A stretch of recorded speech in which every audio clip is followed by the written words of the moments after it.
nice big piece of paper. And it's a good idea to just tape it down onto your table. Keep it secure.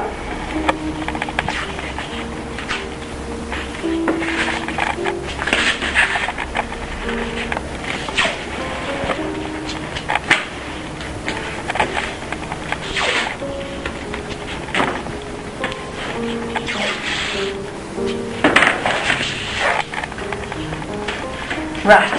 I'm using a charcoal pencil for the benefit of the photography. A pencil, a conventional lead pencil, did not show up well enough for this video, so I'm using a charcoal pencil, hoping to get the line strong enough for you to see.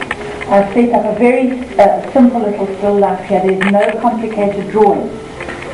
Don't use complicated objects while you start, if you're a new drawer, because they're too stressful to fiddle with. Just take lovely round organic shapes and some very simple cuts.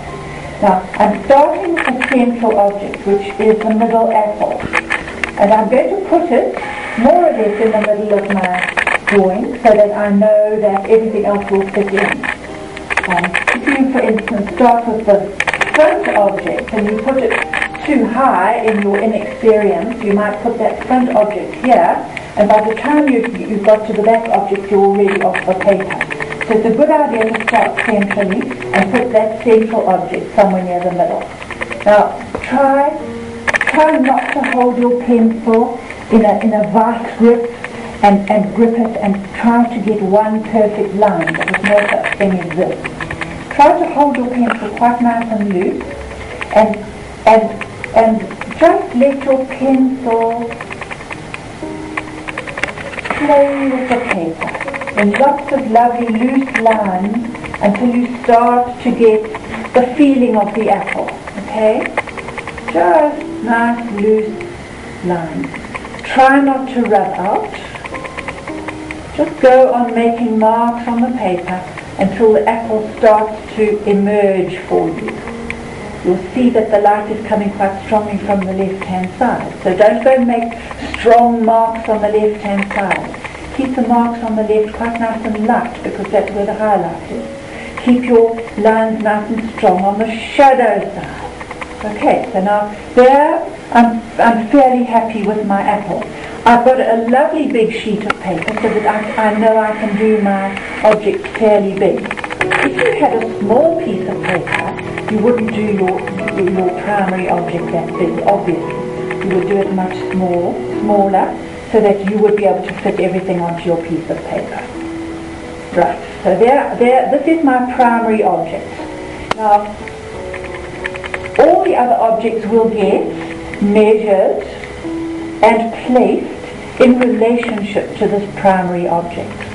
So the next one I'm going to attempt is the blue cup just beyond this apple, and it's almost as though it's sitting on the apple, but there is a little space in between them.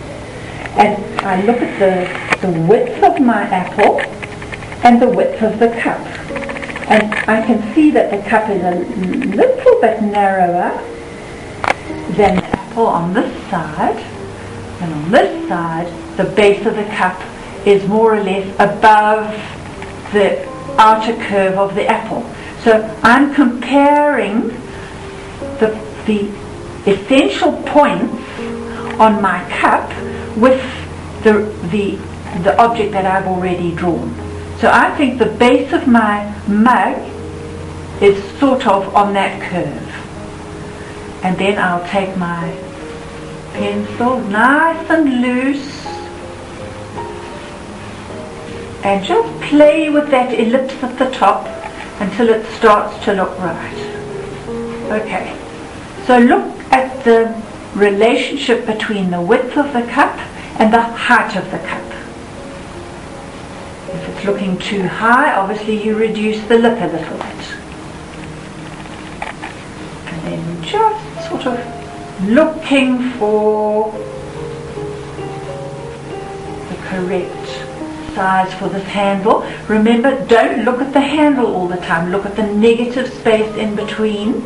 Look at that negative space. It makes the drawing of the handle very much easier.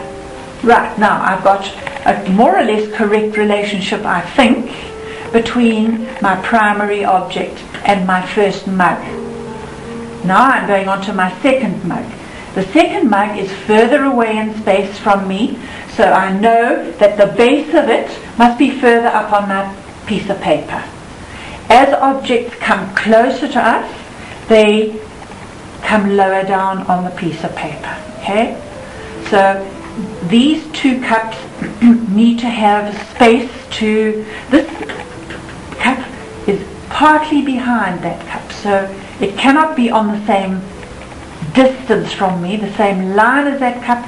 It will be further back in space, which means it's further up on the piece of paper.